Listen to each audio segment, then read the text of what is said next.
Hello.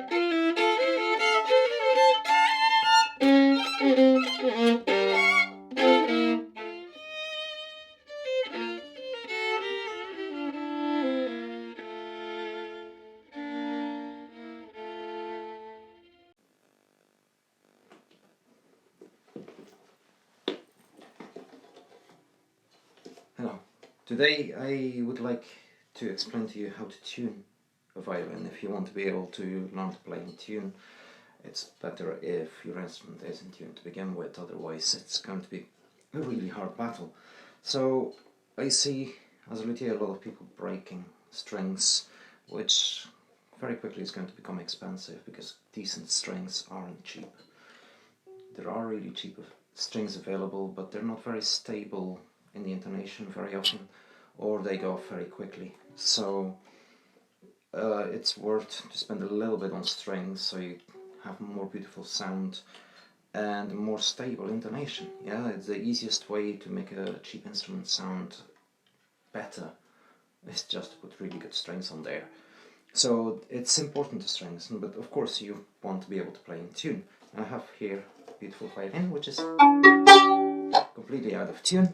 So I am going to tune it and show you how to tune it. Now, some of these strings are completely out of tune, so we'll tune those differently than the ones that are just slightly out of tune. Now, if you don't know what you're looking for, there are free apps available. I will use an app today for you to see how to use them. Now, very important about the app is that you have a calibration on an app. And you can see, if I press the buttons, that the calibration, that number 440 can go up or down depending on what you want. The higher the calibration, the higher the intonation is going to be. Now in England they use 440 or 442 in general. The videos I'm recording, they're all around 440.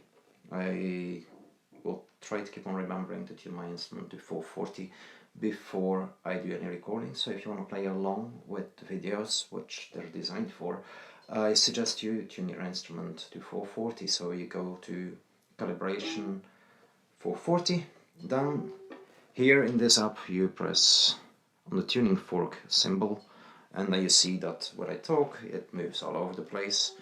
Now obviously you need to know which note you're looking for. Now there's two places you can tune. You have the fine tuners here, which is these tiny little screws, and you have the pegs.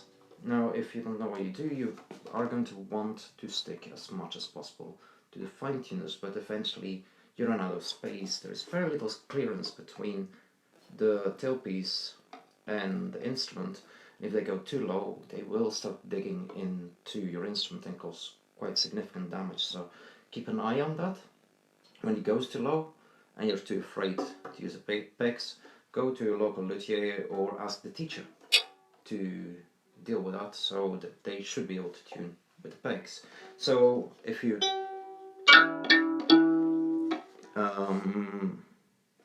yeah, I'm going to bring one slightly closer. The first string you usually attune is the A string, the second string from the top. So I'll pluck that string and see where we are at. So A comes up on the screen, that's good, but you want it to get to the 0. In the middle of those two dashes, between, in the middle of the screen, that's where you want to get. So at the moment we see that it's too high.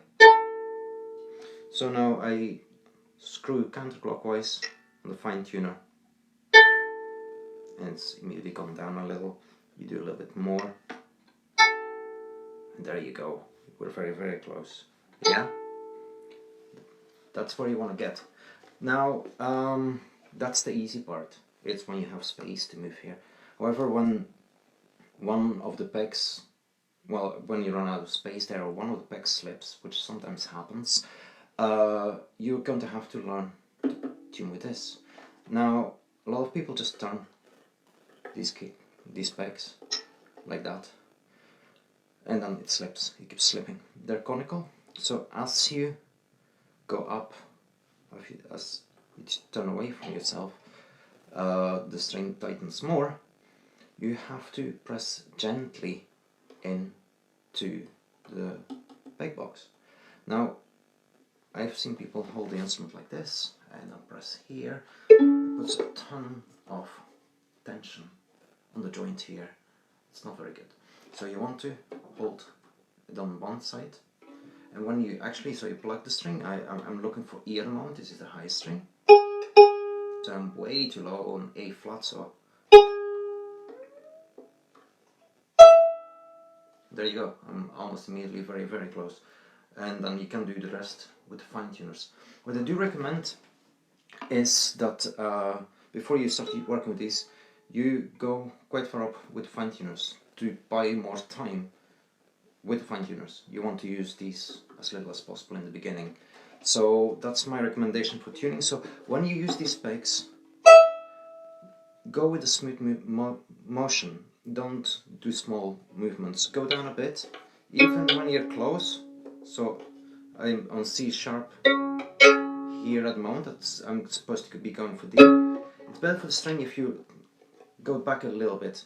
If you just add tension to it, it's mainly going to be in the first bit. So you want to release some of the tension. Go back. So I'm still a little bit low, but the rest I can deal with the fine tuner. Yeah. I hope this helps. So there's two ways of tuning. The fine tuners, you're probably unlikely to break any strings, and the pegs, in case you run out of space here, but then you have to support the other side of the head while you make a smooth movement to get close to the note where you want to be, to then fine tune again with the fine tuners. Okay, that's all about tuning. And make sure that before you start working every single day, you tune your instrument. It's massively important to grow and to get your intonation. If your notes are always in a different place, you will always keep on playing out of tune. Yeah? So make it easy for yourself and tune your violin. Good luck. Bye.